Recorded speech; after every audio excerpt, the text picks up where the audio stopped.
Hi guys, it's Sarah from the Lone Rose 9314, and today I am reviewing Crazy Ex-Girlfriend Season 1, Episode 3. So yay, okay. So this episode was really boring for me, actually, considering that the last two were fairly entertaining and had like one or two songs I actually liked. I mean, first episode, I loved the Sexy Getting Ready song. I loved West Covina, California, even. I liked the songs in the first episode. They were pretty good. Second episode, not so much. I didn't like the yoga one at all. And I didn't. And tell you the truth, the one that was all perverted, I can't remember the name of it. I'm pretty sure it's somewhere in there, floating around the internet. I even watched it, and I don't even remember what the song's called. But the bird one, when she's singing to Valencia about wanting to be her and stuff, that one was crazy, okay? Crazy. But we'll talk about the songs here because I wrote down about the songs in this episode, and it wasn't very good song-wise. Episode-wise, it was fine, it was okay. I just wanted more to happen. I wanted it to be more entertaining, especially for an episode that's supposed to be about a party. But one moment, I gotta sneeze. Okay, now that I got past that sneeze, let's get started. Okay, so we're opening up, and Rebecca is pretty much clogging her sink up so Josh should get over, check it out. But he brings his other friend Josh. While his other friend Josh is looking at it, they're all going like, hey, why don't you hang out, blah, blah, blah. And then Valencia, being Valencia, is all like, well, I don't want you to see her. And I'm just over here going like, okay, Valencia, I get it. Rebecca, like, made out with you, and that's why you're uncomfortable. And then she told you, oh, me and Josh I used to love Josh, like, maybe 10, 20 years ago. I mean, should she really be jealous? I mean, if I was the girlfriend, I'd just be like, okay, yeah, I don't trust this bitch, but at least I trust my man to, let's see, I wouldn't trust Rebecca, honestly, because I know what Rebecca's trying to do. She's trying to win Josh back, but I would trust Josh, I would trust my boyfriend to keep it in his pants. I would trust him to stay faithful to me, especially if I looked like Valencia. I mean, come on. Girl is rocking by. She doesn't have to be jealous about Rebecca, if anything. Yeah, sure, the 2 degrees from Yale and Harvard, which probably took her, like, fucking forever to get. But I'm just over here going like, okay, Rebecca, I get it. She's an impressive businesswoman. But she's also jealous of you, too. So these women are jealous of each other. But they were great friends before Rebecca kissed Valencia, and now all the shit's going down, so whatever. So Rebecca's with Paula, and she's trying to figure out a way for her to be alone with Josh without really being alone with them. And then she's throwing out ideas, and then it's funny because Paula is all going like, what involves you in a sexy dress with a million people around where you could just be all over Josh and Valencia won't get angry. And then Rebecca, being Rebecca's all like, a car wash? And I thought that one was kind of funny because I'm like, huh, that's funny.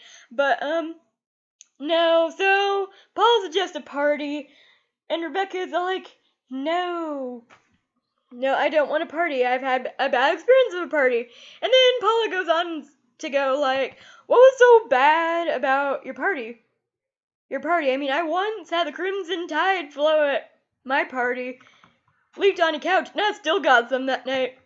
So I don't know what's wrong with you. And then we go back to Rebecca saying, okay, just listen, when I was 12, so we go into young Rebecca's life. She was 12. Her mother and only 3 people showed up, and then her mother and father had an argument which led to Rebecca's dad leaving her. So, of course, I'm gonna feel bad for Rebecca because that's just a horrible way for her dad to leave. I mean, it's horrible. I was about to cry in that part, and then we got back to Crazy Ex-Girlfriend, and I'm like, okay. Whew.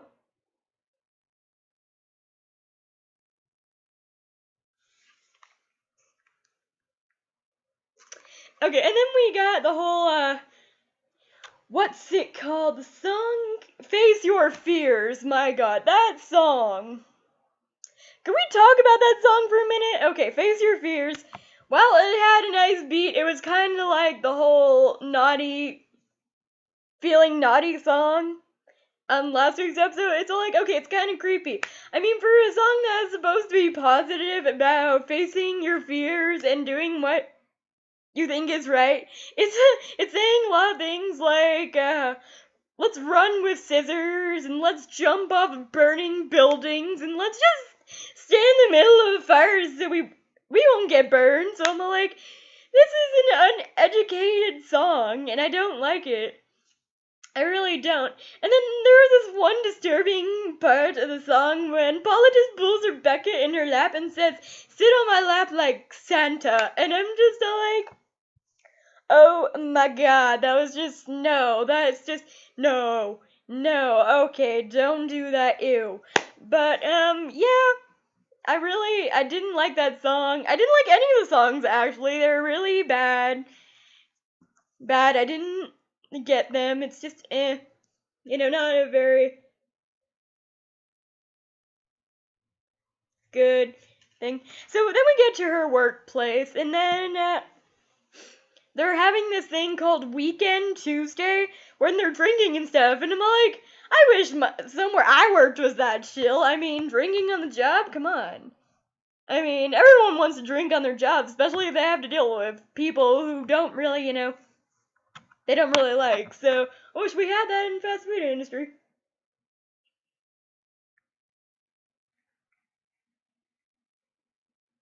So then we get to meet Paula's family in this one.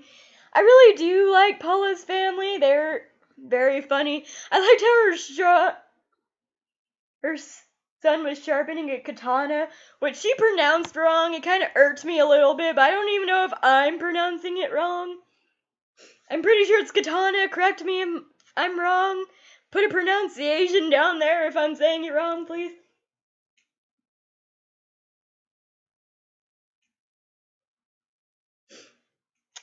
So, yeah, it's kind of like, it was nice for a change to see anyone's life besides Rebecca's life. I like Paula. Her family was kind of hilarious. Her youngest son has a problem with his teacher and a test. He's saying, I don't get this. I don't get the point of it. I hate school. I hate this teacher. She doesn't get me. She thinks I'm stupid just because I have ADHD and OCD and restless leg syndrome. And I get that because I was a kid in school who did have ADHD who got sent to the special education program because I couldn't sit still. Not that I couldn't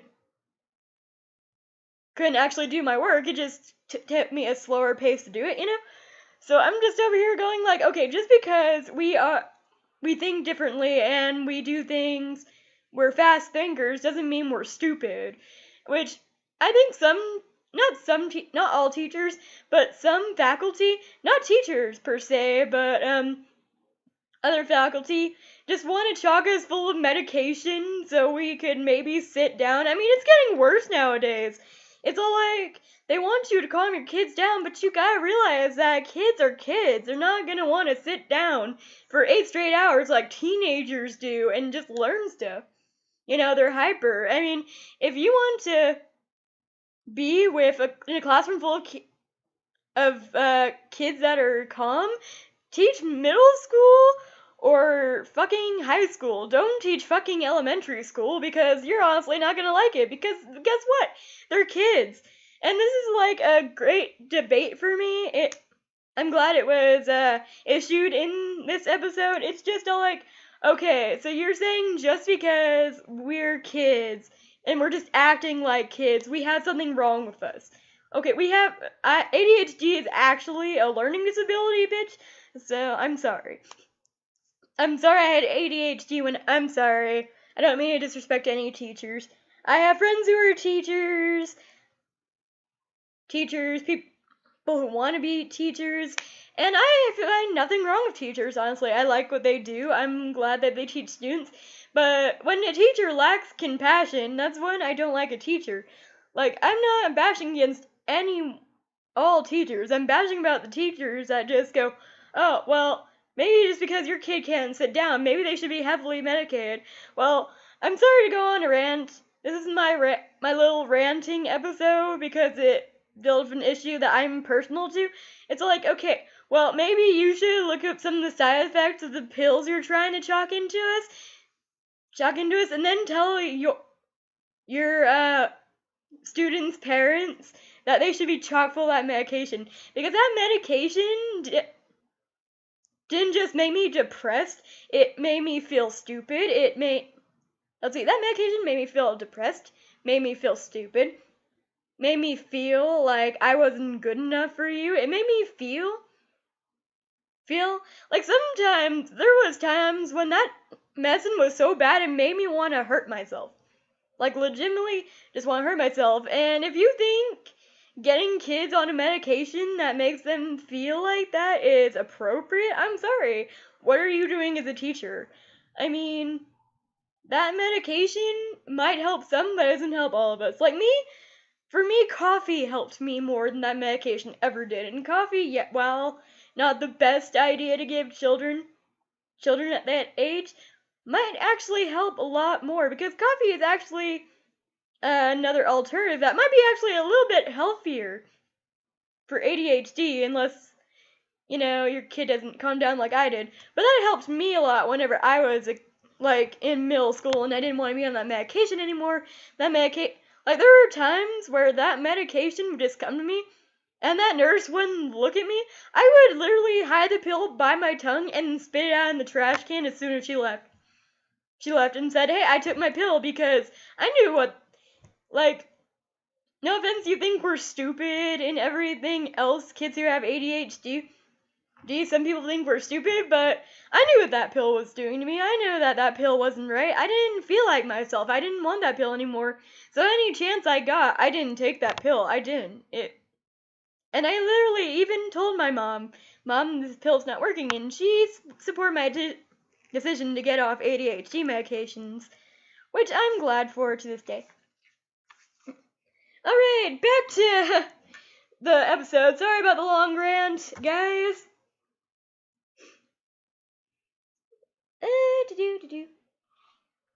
Okay, so then we get to the whole We Have Friends song, which I think was just a really weird song in general, but it did have a nice little guy, he was the friend from law school, quote unquote, that was her friend, and he's all in the background just rolling his eyes, and I just wrote down, this guy's facial expression is my facial expression during the song. I'm just over here going okay, can we wrap this up? I get it. I was a child in elementary school who didn't have a lot of my friends myself. I maybe had 3 to 4 good friends, and then no one else wanted to hang out with me. But you know what? I noticing it now, the less friends you have, the less people you chill. It's it's not that. I'm not saying don't have a lot of friends, because friends are awesome. I have a lot of friends now, but I'm just over here going popularity isn't the hugest thing. It might seem like the hugest thing when you're in high school, middle school, and elementary school, but I noticed that the people I hung out with were more real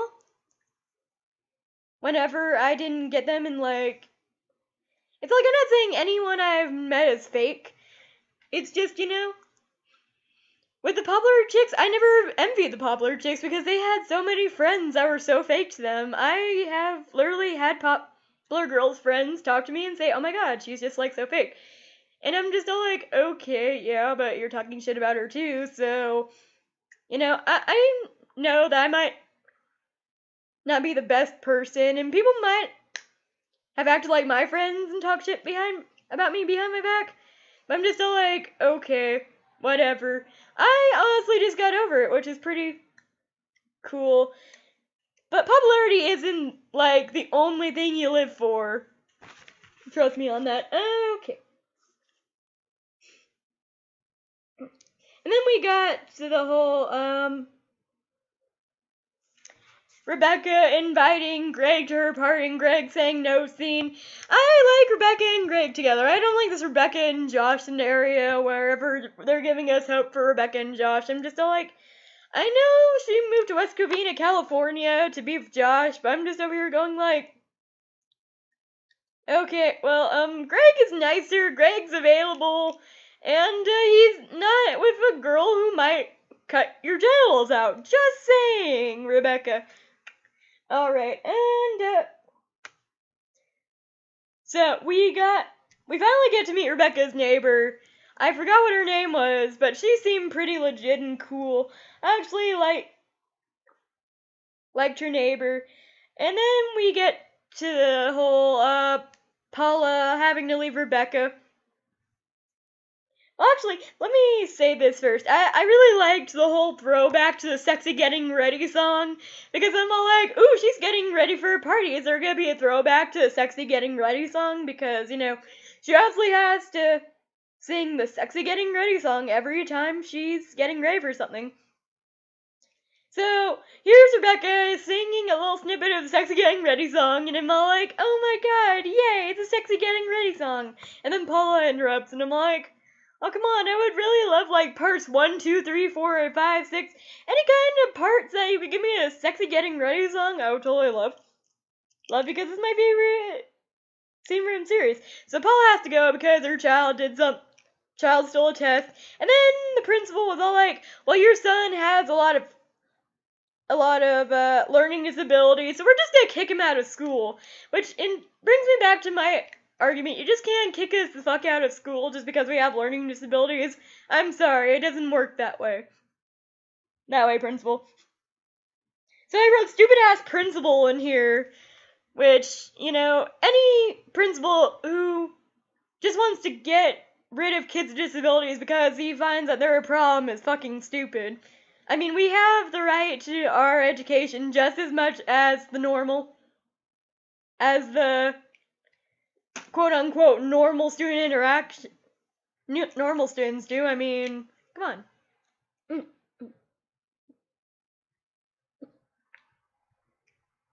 Okay, and then we get to the party. Josh comes.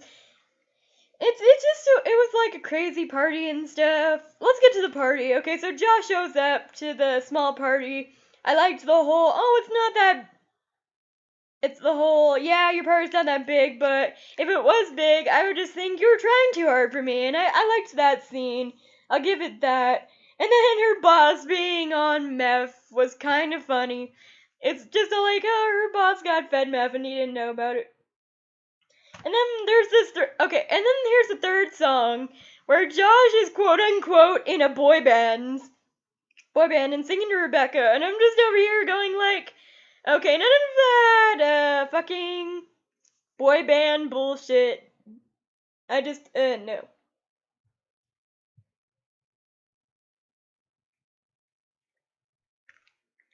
So I put, songs are weird in this episode. I didn't relate to any of them at all, so I'm just all like, whatever. And then we get to the end of the party, and Josh finally is sticking up for himself with Valencia.